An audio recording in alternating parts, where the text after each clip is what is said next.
Rich man's mother-in-law goes undercover as homeless. What she finds out about her son-in-law changes everything. Before the story begins, tell us where you're watching from. Subscribe to the channel. Help us grow on YouTube. Your support means everything to us. And at the end, don't forget to rate this story from 0 to 10. Now, enjoy the story. I'm going to destroy him once and for all. Margaret Whitmore stood in her marble-floored penthouse overlooking Beverly Hills, her manicured fingers gripping a crystal glass of wine so tightly it could have shattered. At 62, she had spent 5 years watching her only daughter Jessica throw her life away on what she was absolutely certain was a gold digger, Daniel Torres. Even thinking his name made her stomach turn. 5 years ago, Jessica had been dating Richard Montgomery III, heir to a pharmaceutical fortune, when she met Daniel at a coffee shop in downtown Los Angeles. He was just a construction worker then, covered in dust and dirt, ordering the cheapest item on the menu. Within 6 months, Jessica had dumped Richard and married this nobody. "Mother, you have to give him a chance," Jessica had pleaded during their last phone call 3 days ago. "Daniel loves me. He's worked so hard to build his business." "His business?" Margaret had scoffed. "Convenient how successful he became after marrying into our family, don't you think?" The conversation had ended badly, with Jessica hanging up in tears. But Margaret knew she was right. She had to be right. No one went from swinging a hammer to owning half the commercial real estate in West Hollywood without some serious advantages. And the biggest advantage Daniel Torres had was access to the Whitmore fortune through Jessica. Margaret walked to her floor-to-ceiling windows, staring down at the city where somewhere her son-in-law was probably planning his next move to separate her family from their money. She'd heard whispers at the country club. Sandra Kensington had mentioned seeing Daniel's company logo on a new luxury development. Patricia Vanderbilt had wondered aloud how a former construction worker could afford such ventures. "Well, Danny boy," Margaret whispered to the glass, "it's time to see what you're really made of." She turned to her mahogany desk and pulled out a folder she'd been preparing for weeks. Inside were documents she'd had her accountant prepare, false documents showing catastrophic losses in her investment portfolio. According to these papers, the Whitmore fortune was gone. Wiped out by bad investments, failed business ventures, and crushing debt. It was all a lie, of course. Margaret was worth $43 million and growing. But Daniel didn't know that. Phase 1 of her plan was already in motion. Tomorrow she would call Jessica with the devastating news about the family's financial ruin. She would watch carefully for Daniel's reaction when he learned his meal ticket had expired, but that wasn't enough. Margaret needed to see Daniel's true character when he thought no one was watching. She needed to witness firsthand how he treated people who couldn't benefit him, people who were truly powerless, which brought her to Phase 2, the most extreme test she'd ever devised. Margaret opened her walk-in closet and pushed past rows of designer gowns and Chanel suits until she reached the back corner. Hidden behind a garment bag was an outfit she'd been assembling piece by piece: torn jeans from a thrift store, a stained hoodie, worn-out sneakers with holes in the soles, and a ratty backpack she'd found at a garage sale. She was going to become homeless. For the next few weeks, Margaret Whitmore would cease to exist. In her place would be Mary, a desperate woman living on the streets near Daniel's office buildings and construction sites. She would observe him, test him, and finally expose him for the opportunist she knew him to be. Margaret had already done her research. Daniel's main office was located on Wilshire Boulevard, and his company owned several properties in the area where homeless people often congregated. She'd mapped out locations, studied the patterns of local homeless individuals, and even practiced affecting a different accent and posture.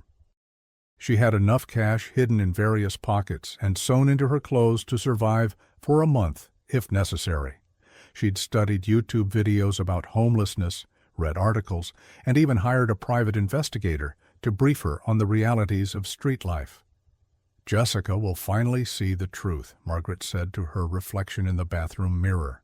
When Daniel shows his true colors, when he proves he's only interested in money and status, she'll have to admit, I was right all along. Margaret practiced hunching her shoulders and shuffling her feet. She messed up her perfectly styled silver hair and smeared dirt on her face. Looking at herself in the mirror, she barely recognized the elegant socialite who had graced the covers of Beverly Hills magazines. She was ready. The next morning, Margaret made the phone call that would set everything in motion. "Jessica, darling, I need to see you immediately," she said, letting her voice shake with just the right amount of panic. "Something terrible has happened." Margaret had never been so uncomfortable in her entire life. It was her third day living as Mary, and every bone in her body ached from sleeping on cardboard behind a dumpster near Daniel's office building on Wilshire Boulevard. The smell of garbage and urine was overwhelming, and she'd barely eaten anything except a stale sandwich from a convenience store dumpster, an experience that had nearly made her vomit. But it was all worth it for the phone call she'd received yesterday. "Mom, I can't believe this is happening," Jessica had sobbed through the phone. $43 million just gone? Margaret had played her part perfectly, crying about failed investments and predatory financial advisors. "I'm so sorry, sweetheart. I know this affects you and Daniel too. I may even have to sell the penthouse." The real test had come when Jessica put Daniel on the phone. "Mrs. Whitmore, please don't worry about anything," Daniel had said immediately. His voice was calm, reassuring. "Jessica and I want to help, however we can. Money doesn't matter. Family is what's important." Even Margaret had to admit he'd sounded sincere, but she knew better. Words were cheap. Actions revealed the truth. Now, crouched behind a row of bushes across from Daniel's corporate headquarters, a gleaming 15-story glass building with Torres Development etched in silver letters, Margaret watched her son-in-law through binoculars as he exited a black BMW. Daniel Torres had certainly come a long way from the construction worker Jessica had met. At 35, he was undeniably handsome, tall, dark-haired, with the kind of confident stride that came from success. His custom-tailored suit probably cost more than most people made in a month. "Enjoy it while it lasts," Margaret muttered, adjusting her dirty baseball cap.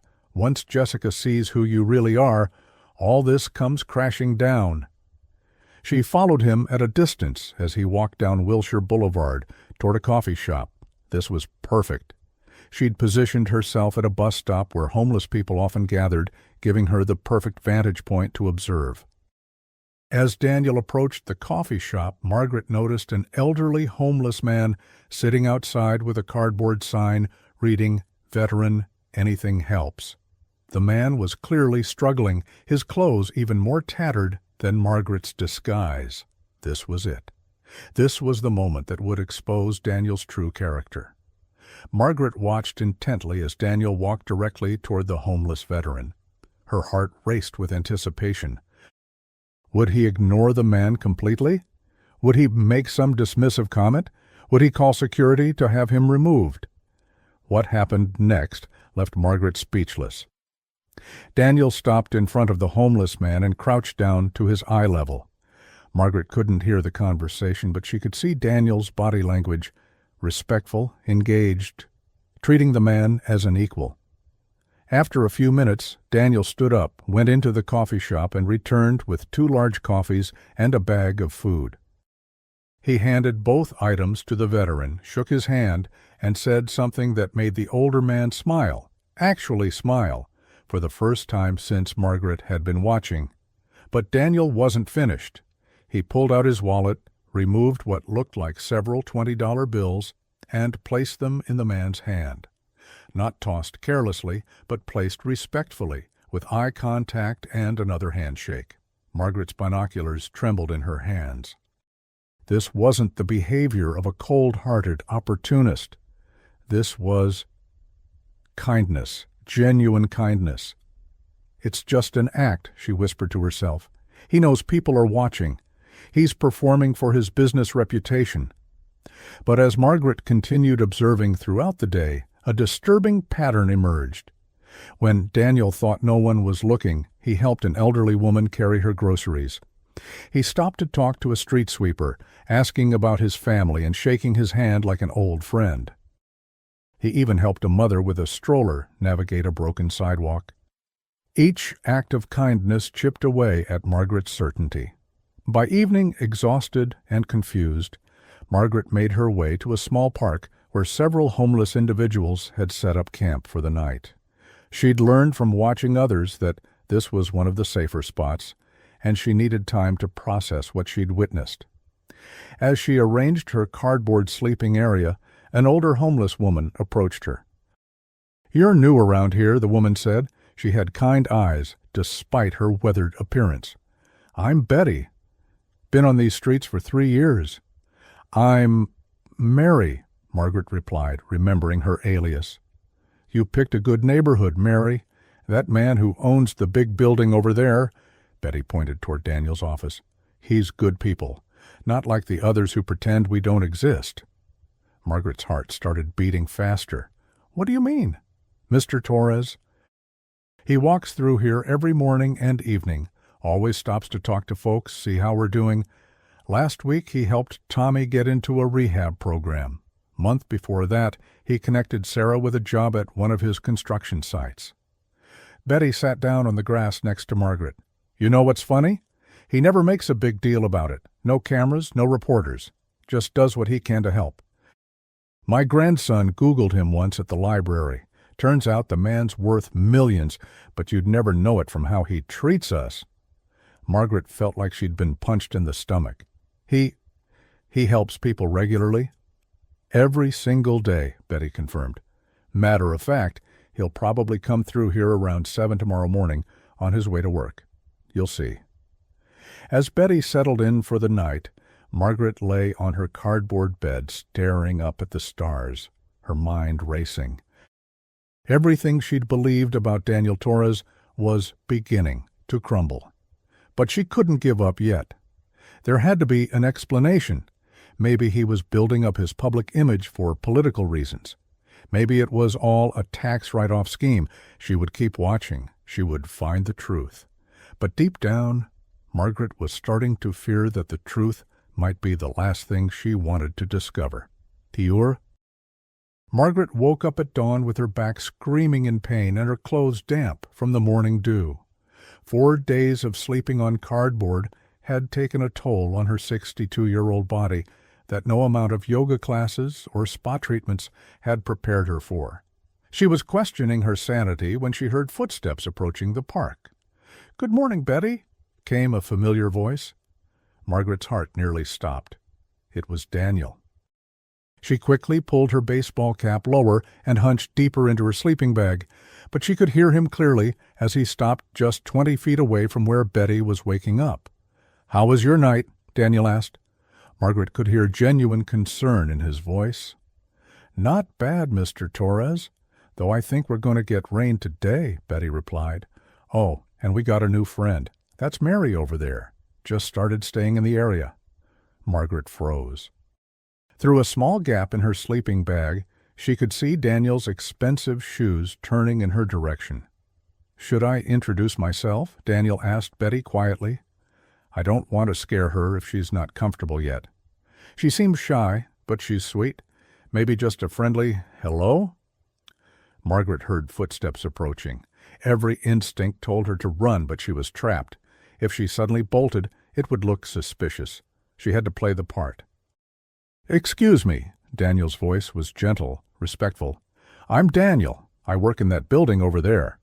Margaret slowly sat up, keeping her head down and affecting the hunched posture she'd been practicing. I'm Mary," she said, in the raspy voice she'd been perfecting. "Nice to meet you, Mary. I hope you don't mind me saying, but you look like you might be new to this situation."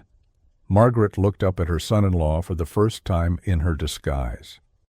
Up close, his expression was nothing like what she'd expected. There was no pity, no disgust, no condescension, just human kindness and genuine concern. "I am new," she managed to say. Daniel crouched down to her level, just as he had with the veteran yesterday. "This can be a tough neighborhood if you don't know your way around. Betty here knows all the safe places, the best resources.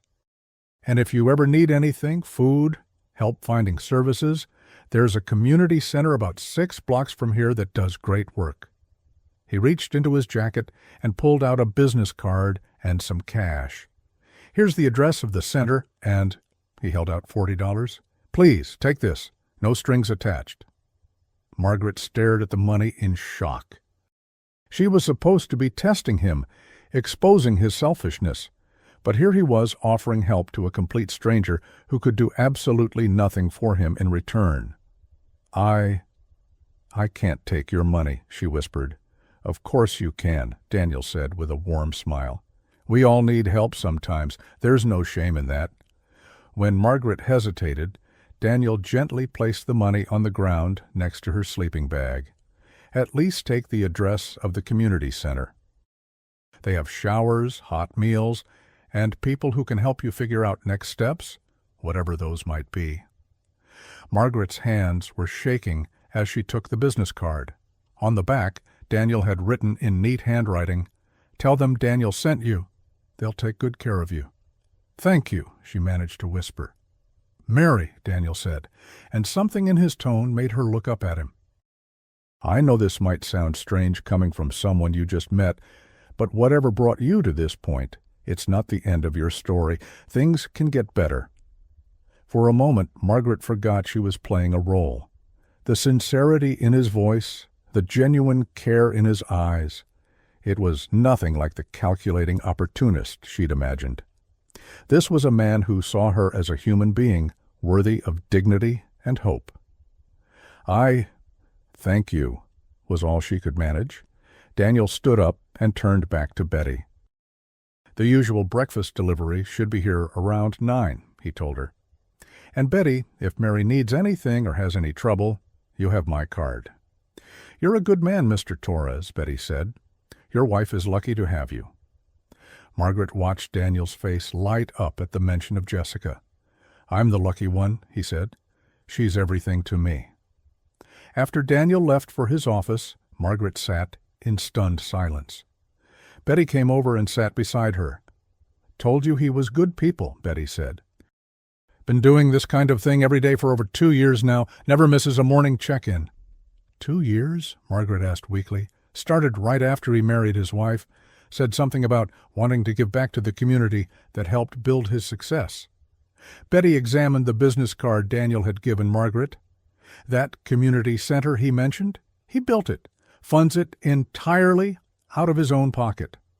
Margaret felt like the ground was shifting beneath her. "He built it?" "Yep. And the breakfast program, the job placement services, even has a doctor come by twice a week for free checkups.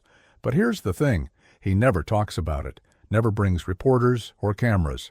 Most people in this city have no idea he does any of this." Betty looked at Margaret with knowing eyes. "You know what's really special about Mr. Torres? He treats everyone the same. Doesn't matter if you're the mayor or a person sleeping in the park. Same respect, same kindness."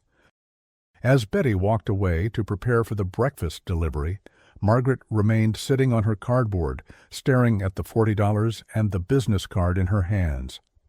For the first time in 5 years, she began to wonder if she'd been completely wrong about Daniel Torres, but the thought terrified her more than anything else. Because if she was wrong about Daniel, what did that say about her? What did that say about the 5 years she'd spent poisoning Jessica's mind against her own husband? Margaret looked toward Daniel's office building, where she could see him through the windows already at work. He'd probably forgotten about their interaction already, but she would remember every word, every gesture, every moment of unexpected kindness. She had come here to expose a monster. Instead, she was beginning to discover a man who might be exactly the son-in-law she'd never allowed herself to hope for. Margaret spent the next 3 days following Daniel like a shadow, and what she discovered shattered every assumption she'd held about her son-in-law. It started when she decided to visit the community center Daniel had mentioned. Using the business card he'd given her, Margaret made her way to a modest building 6 blocks away. The sign outside read Hope Harbor Community Center, and underneath in smaller letters, a place of dignity for everyone. Inside, Margaret was amazed. The facility was immaculate, warm, and welcoming. There were shower facilities, a dining area serving hot meals, job counseling offices, and even a small medical clinic. Dozens of people moved through the space, some clearly homeless, others appearing to be volunteers, all treated with equal respect. "You must be Mary," said a cheerful woman behind the reception desk. "Daniel called and said you might be stopping by. I'm Susan, the director here." "Daniel called?" Margaret asked, still maintaining her raspy voice. "He always does when he meets someone new who might benefit from our services. He's very thorough about follow-up care." Susan smiled warmly. "Would you like a tour? We have shower facilities available, and lunch will be served in about an hour." As Susan led Margaret through the facility, she couldn't help but ask, "How long has this place been operating?"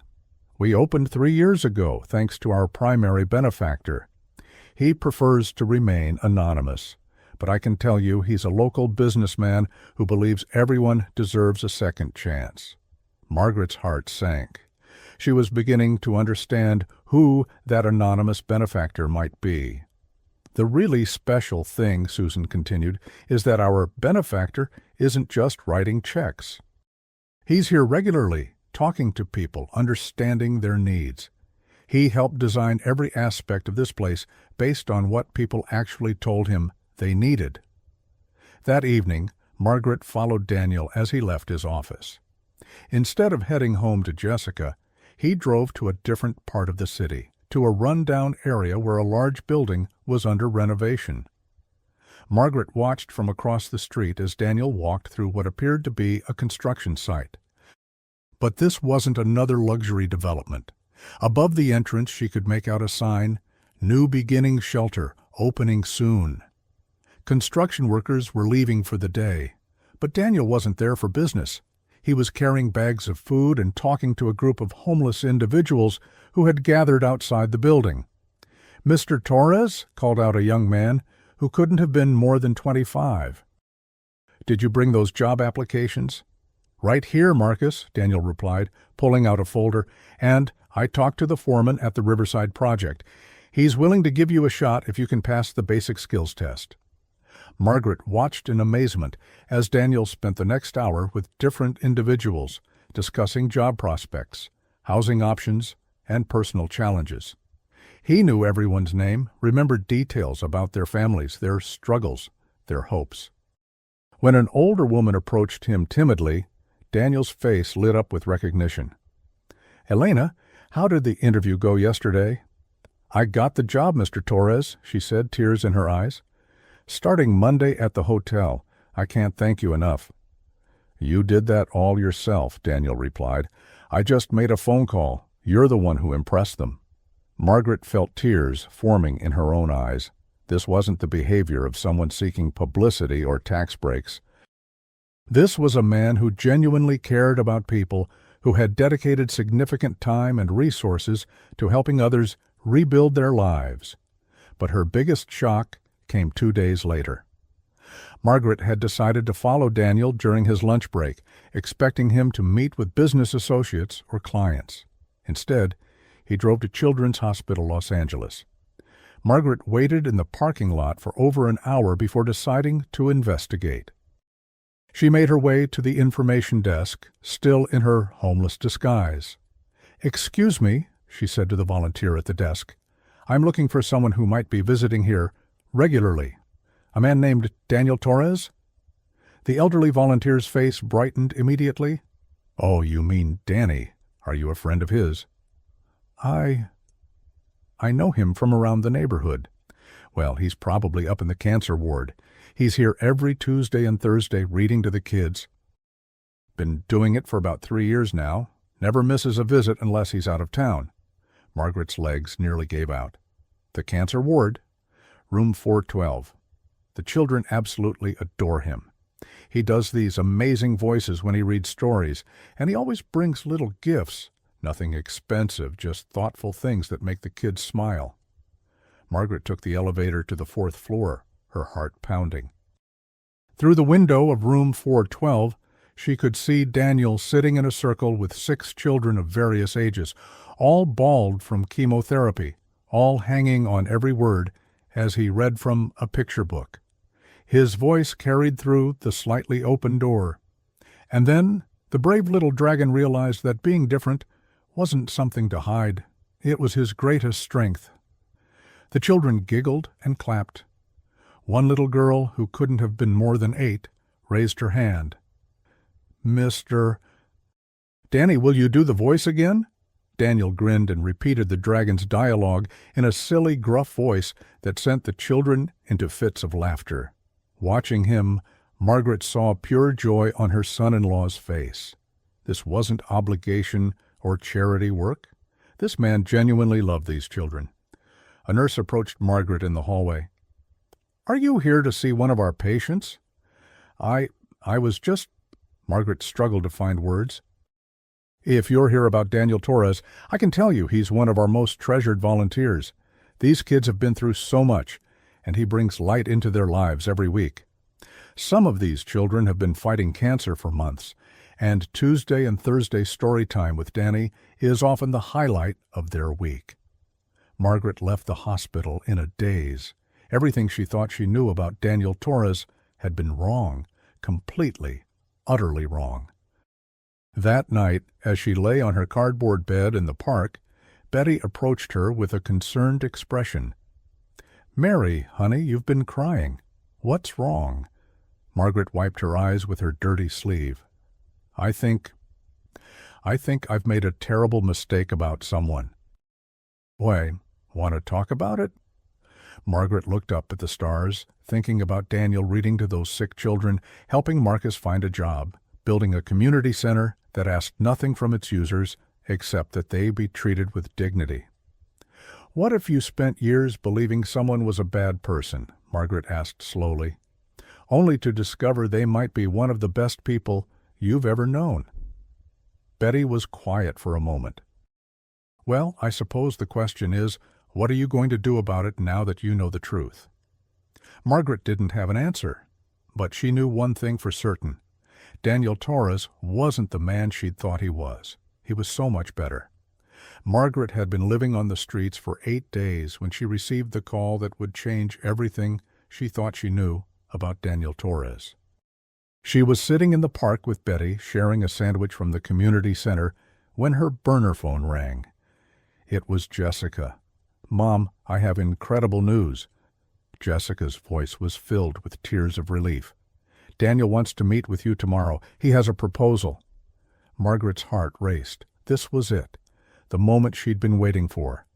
Finally, Daniel would reveal his true intentions now that he thought the Whitmore fortune was gone. "What kind of proposal?" Margaret asked, maintaining her shaky, devastated voice. "He won't tell me the details, but, Mom, he's been so amazing through all of this. When I told him about our financial situation, do you know what his first words were?" Margaret braced herself. "What?" "He said, 'Thank God we can help.' Not, 'This is terrible,' or 'What are we going to do?' Just immediate relief that we could do something about it." Margaret felt a knot forming in her stomach. "We?" "He keeps saying 'we,' Mom, like your problems are automatically our problems. He's barely slept since you called. He's been on the phone with financial advisors, lawyers, anyone who might be able to help recover some of your losses." After hanging up with Jessica, Margaret spent a sleepless night wondering what Daniel's proposal could be. Part of her still hoped this would be the moment he revealed his true selfish nature. But a growing part of her was beginning to fear something else entirely. The next morning, Margaret returned to her penthouse to clean up for the meeting. As she looked at herself in the mirror, really looked at herself for the first time in over a week, she was shocked by what she saw. Her face was thinner, her skin weathered, her eyes haunted by what she'd witnessed on the streets. She'd gone into this experiment thinking she was testing Daniel's character. She hadn't realized she was also testing her own. 2 hours later, Margaret sat in her living room across from Daniel and Jessica. Her son-in-law looked tired, like he hadn't been sleeping well, but his expression was determined and optimistic. "Mrs. Whitmore," Daniel began, "I know this has been an incredibly difficult time for you, losing a fortune you spent decades building. I can't imagine how devastating that must feel." Margaret nodded, still playing her role as the devastated widow. "I've spent the last week working with my financial team, and I want to present you with something." Daniel pulled out a thick folder. "These are the papers for a complete financial security package." "What do you mean?" Margaret asked. Daniel opened the folder and spread several documents across her coffee table. "First, I'm transferring $5 million into an account in your name. No strings attached, no loans to pay back. This money is yours." Margaret's eyes widened. "Daniel, I couldn't possibly—" "Please let me finish," Daniel said gently. "Second, I'm putting your penthouse into a trust that ensures you can live here for the rest of your life, regardless of any future financial changes. The monthly maintenance fees, property taxes, everything will be covered." Jessica was crying openly now. "Daniel, this is too much." "No, it's not," Daniel said firmly, taking his wife's hand. "Your mother raised the most incredible woman I've ever known. She gave me the greatest gift of my life when she gave me you. This isn't charity. This is family taking care of family." Margaret stared at the documents, her hands trembling. "But Daniel, this is millions of dollars. Where will you get this kind of money?" Daniel pulled out another set of papers. "I'm selling 3 of my commercial properties in downtown L.A., the Meridian Plaza, the Sunset Office Complex, and the Warehouse District project." "That's about $7 million right there after taxes and fees?" Margaret's jaw dropped. "Those are your most profitable properties." "Yes, they are, but they're also liquid assets. Mrs. Whitmore, I can always buy more buildings. Property values fluctuate, markets change. But family? That's irreplaceable." "What about your cash flow, your business operations?" Daniel shrugged with the casualness of someone discussing weekend plans. "I'll restructure some loans, maybe take on a partner for the new development projects. It'll mean slower growth for a few years, but the company is solid. We'll adapt." Jessica looked shocked. "Daniel, you've worked so hard to build those properties. Some of them were your first major investments." "Exactly," Daniel interrupted with a smile. "They served their purpose. They helped me build something bigger. Now they can serve a new purpose, taking care of the people I love." Margaret looked up at her son-in-law, searching his face for any sign of calculation, any hint that this generosity came with conditions. Instead, she saw only genuine concern and love. "What if I can never pay you back? What if the market crashes and those properties end up being worth more than anything I could ever return to you?" For the first time during the conversation, Daniel looked genuinely confused by the question. "Mrs. Whitmore, with respect, pay me back for what? This isn't a loan. This is what family does." He leaned forward, his voice becoming more passionate. "Do you know what Jessica told me the night we met? She said the thing she admired most about you was how you taught her that success isn't about what you accumulate. It's about what you're willing to share. That money should serve people, not the other way around." Margaret felt tears welling up in her eyes. "I fell in love with Jessica because of the values you instilled in her," Daniel continued. "Compassion, integrity, the belief that we should lift each other up. If I have the ability to help the woman who raised the love of my life, and I choose not to because I'm worried about my own balance sheet, what kind of man would that make me?" Daniel stood up and walked to the window, looking out over Beverly Hills. "Mrs. Whitmore, I grew up in a family where my parents chose between paying rent and buying groceries. I know what real financial stress looks like. I never want anyone I care about to experience that, especially not when I have the power to prevent it." He turned back to face Margaret. You're not asking for charity. You're family. And family takes care of family, no questions asked, no calculations required. Margaret looked down at the documents again. $5 million. The sale of his most valuable properties, no conditions, no contracts binding her to anything, just a son-in-law who was willing to fundamentally restructure his business empire because he believed it was the right thing to do.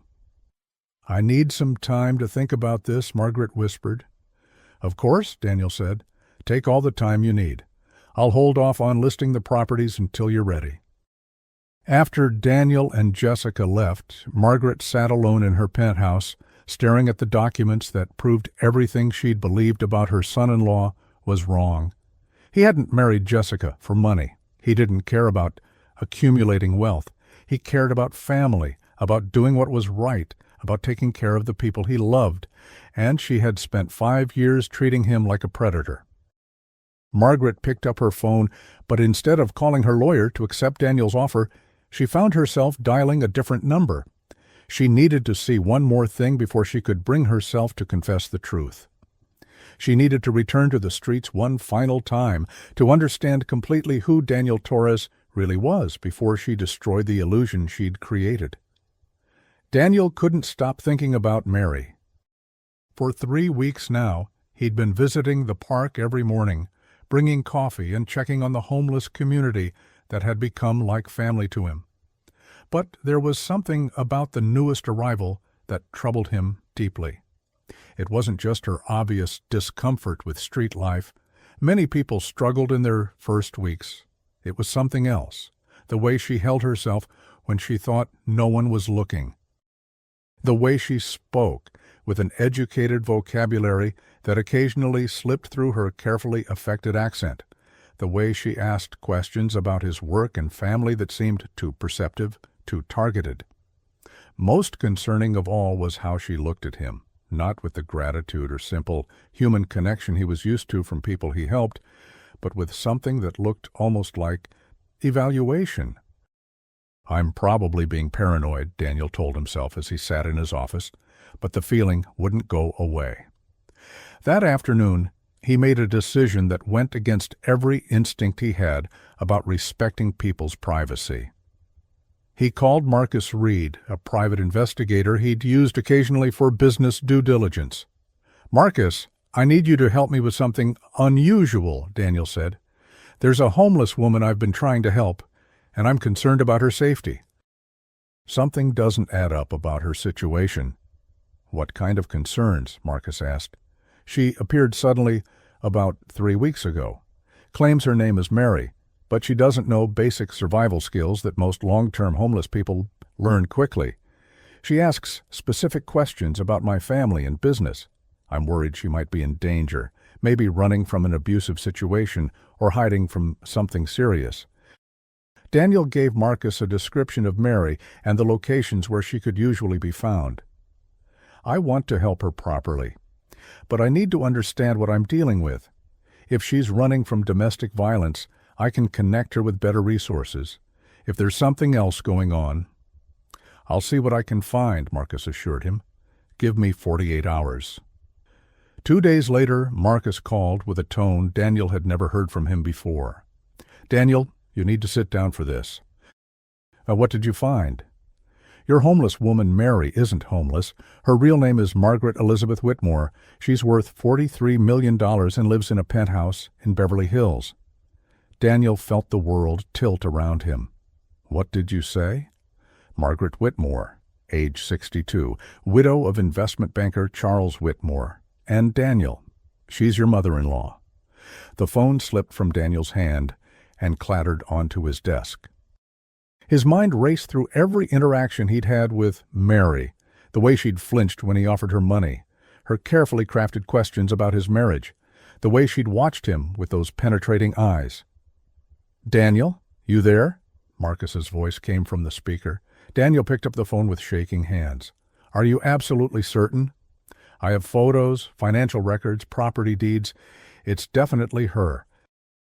The question is, why is a multimillionaire pretending to be homeless and watching you?" Daniel ended the call and sat in his office chair, staring out at the city. For 20 minutes he didn't move, trying to process what he'd learned. Margaret Whitmore, the woman who had never hidden her disapproval of him, who had questioned his motives from day one, who had made Jessica cry countless times with her accusations about his character, had been testing him. The financial crisis was fake. The devastation in her voice, the tears, the desperation, all of it had been an elaborate lie designed to see how he would react when he thought her money was gone. Daniel felt a complex mix of emotions washing over him, anger at being deceived, hurt that she trusted him so little. But underneath it all, something that surprised him, relief. For 5 years he'd been trying to prove to Margaret that he wasn't the gold digger she believed him to be. Every family dinner had been a careful performance. Every gift he'd given Jessica scrutinized for its motives, every business success treated as evidence of his calculated opportunism. Now, finally, he had the proof that no amount of words could have provided. Margaret had seen him at his most unguarded moments. She'd witnessed him helping people who could offer him nothing in return. She'd heard him speak about family and values when he thought no one who mattered was listening. She'd watched him offer to sacrifice his most valuable assets for someone he thought was in need. And if that wasn't enough to prove his character to her, nothing ever would be. Daniel picked up his phone and called Jessica.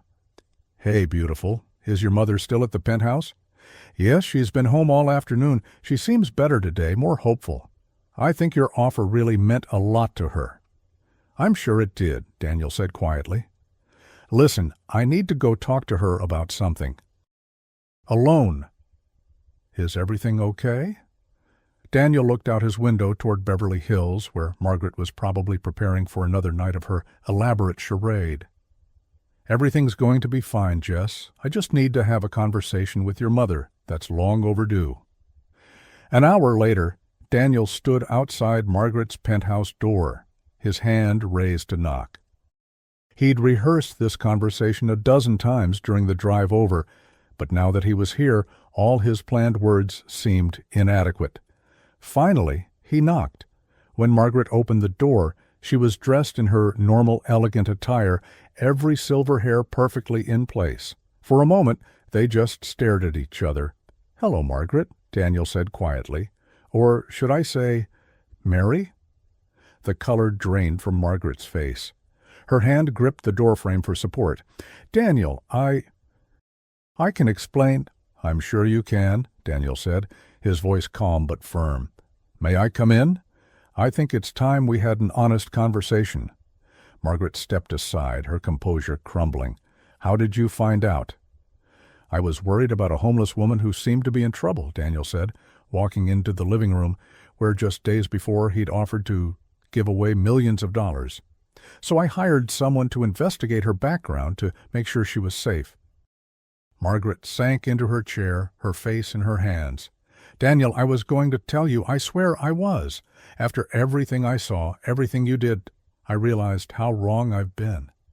"Were you?" Daniel asked, sitting across from her. "Were you really going to tell me?" "Yes," Margaret whispered. "I've been trying to find the courage for days. What I did was unforgivable. The lying, the testing, the manipulation. You have every right to hate me." Daniel was quiet for a long moment, studying the woman who had made his life difficult for 5 years, who had just proven herself capable of elaborate deception, but who had also just spent 3 weeks witnessing the truth about who he was. "Margaret," he said finally, "I have just one question for you." She looked up at him with tear-filled eyes. "Do you finally believe that I love your daughter?" "Huh?" Margaret looked up at Daniel through her tears, and for the first time in 5 years she saw him clearly, not through the lens of her prejudices and fears, but as the man he truly was. "Yes," she whispered. "Daniel, I believe you love Jessica more than life itself, and I believe you're the best thing that ever happened to her." Daniel's shoulders relaxed slightly, but his expression remained serious. "Then why, Margaret? Why the elaborate charade? Why not just ask me directly?" Margaret stood up and walked to her window, looking out at the city where she'd spent 3 weeks living a lie that had revealed the deepest truth about her son-in-law. "Because I was terrified," she said quietly. "When Charles died, Jessica was all I had left. She was my whole world. And then this man appeared out of nowhere, this construction worker with nothing to offer but charm and good looks, and suddenly she was willing to throw away everything for him. She turned back to face Daniel.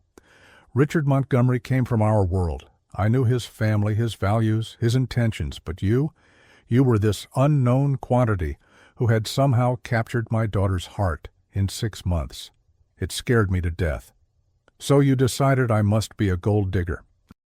"It was easier than admitting the truth," Margaret said, fresh tears flowing. "That maybe Jessica had found something real, something I'd never been able to give her despite all my money. That maybe she'd found a man who loved her for who she was, not what she represented." Daniel was quiet for a moment. "And what changed your mind?" Margaret laughed through her tears, a sound filled with wonder and regret. "Everything. Daniel, I watched you for 3 weeks when you thought no one was looking. I saw you treat homeless people with more dignity than most wealthy people show their own family members. I watched you read to children with cancer, not because cameras were rolling or tax breaks were involved, but because it brought joy to kids who desperately needed it." She walked over to her coffee table, where Daniel's financial offer still lay untouched. "And then you offered to sell your most valuable properties to help someone you thought had lost everything. No hesitation, no conditions, no expectation of gratitude, just immediate generous love." Margaret picked up the documents and looked at them. "Do you know what Betty told me on my last night in that park?" "What?" "She said you've been helping people in that neighborhood for over 2 years, every single day. And in all that time, you've never once mentioned it to Jessica, never used it for publicity, never claimed tax deductions that would have saved you hundreds of thousands of dollars." Daniel shifted uncomfortably. "That's not why I do it." "I know," Margaret said. "That's exactly my point. You help people because you believe it's right, not because it benefits you. And I spent 5 years accusing you of being selfish." She walked over to Daniel and for the first time since he'd married her daughter, looked him directly in the eyes without hostility. "Daniel, I owe you an apology that words can't adequately express. I judged you based on fear and prejudice. I made Jessica's life harder because of my own insecurities. I tested your character in the most dishonest way possible." Margaret's voice broke. "And despite all of that, you still offered to sacrifice your financial security to help me when you thought I needed it." Daniel stood up and faced his mother-in-law. For a long moment, neither of them spoke. "Margaret, I won't lie to you. What you did hurt. The deception, the manipulation, the years of feeling like I had to prove myself over and over again, it was exhausting." Margaret nodded, accepting his words. "But," Daniel continued, "I also understand why you did it. If I had a daughter and some stranger came along and swept her off her feet, I'd probably want to test his character too." "You'd forgive me?" Margaret asked in disbelief. "I'd forgive you," Daniel said firmly, "because family forgives, because Jessica loves you. And because, honestly, I'm relieved that you finally know who I really am." Daniel extended his hand to Margaret. "Can we start over, for Jessica's sake, and maybe for ours too?" Margaret looked at his outstretched hand, the same hand that had respectfully offered money to homeless veterans, that had gently placed food in front of hungry people, that had held sick children while reading them stories. She took his hand and shook it firmly. "I'd like that very much. And, Daniel, I'd like you to call me Mom." 6 months later, Margaret stood in the maternity ward of Cedars-Sinai Medical Center, watching through the nursery window as Daniel held his newborn son. Jessica lay in the hospital bed beside him, exhausted but radiant. "He looks just like his father," Margaret said to Jessica. "He has Daniel's eyes," Jessica agreed, "and hopefully his father's heart." Margaret smiled. "If he's anything like his father, he'll be an extraordinary man." The transformation in their family had been remarkable. Once Margaret stopped fighting Daniel and started supporting him, Jessica blossomed in ways Margaret had never seen. The constant tension that had shadowed family gatherings disappeared, replaced by genuine warmth and laughter. Daniel had refused to accept Margaret's fake apology money, of course. Instead, he'd insisted they use some of Margaret's real fortune to expand the community center, adding a wing specifically for families with children. They'd named it the Charles Whitmore Family Center in honor of Margaret's late husband. "I have something for you," Margaret said, pulling out a small wrapped box. Jessica opened it to find a simple gold locket, the same one Margaret's mother had given her when Jessica was born.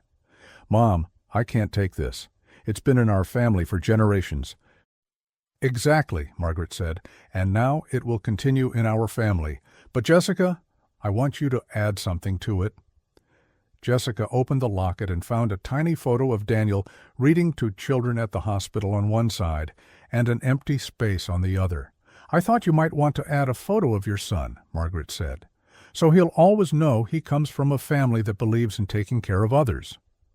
Daniel looked up from his son and caught Margaret's eye through the nursery window. He mouthed the words, "Thank you." Margaret placed her hand on the glass and mouthed back, "Thank you for loving my daughter." As she watched Daniel gently rock his newborn son, Margaret thought about the journey that had brought them to this moment. She'd spent years fearing that Daniel would take Jessica away from her, only to discover that he'd actually given her something she'd never expected, a son. Not just a son-in-law, but a true son. Someone who shared her values, who would protect Jessica with his life, who would raise her grandchildren to understand that true wealth had nothing to do with money and everything to do with love. Margaret had set out to test Daniel's character and had ended up discovering her own prejudices. She'd planned to expose a gold digger and had instead found a man who embodied everything she'd always hoped Jessica would find in a partner. 3 weeks living on the streets had taught Margaret more about her son-in-law than 5 years of family dinners ever could. But more importantly, it had taught her something about herself, that love sometimes requires us to let go of our fears and trust in the goodness of others. As Daniel brought the baby over to the window so Margaret could see her grandson more clearly, she whispered a promise to the tiny boy who would never know how close his family had come to being torn apart by fear and prejudice. "You're going to grow up in a family that believes in second chances, little one, and you're going to have the most extraordinary father showing you how to be a good man." Margaret Whitmore had spent 5 years trying to protect her daughter from the wrong man. She'd never been so happy to be proven wrong,